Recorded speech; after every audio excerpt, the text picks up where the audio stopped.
Sebelum korang nak pump dulu, korang pastikan nozzle ni semua ditutup dululah.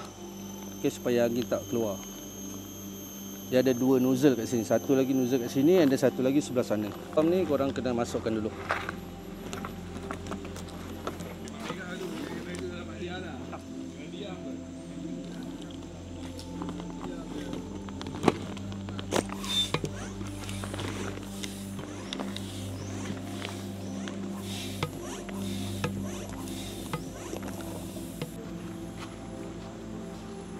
Dulu supaya pack ni bukan apa, nak bagi dia nampak lagi tegang. Okey, korang kena pack. Kita tak pasang outer dulu, kejap lagi kita pasangkan outer ni. Kita tengok rupa outer dia macam mana rupa dia.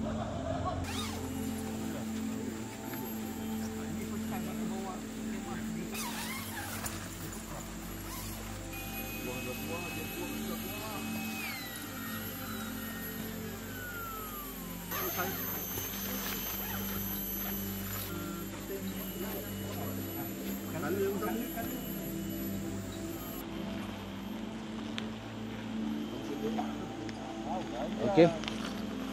So kat sini korang nampak korang just masukkan dia. So macam ni rupa dia. Dia punya pintu ni korang boleh buat fly sheet depan macam ni. So ikut.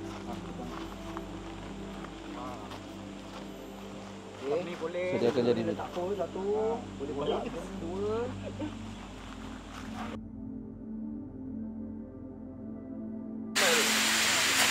Oh, ada fish ni boleh.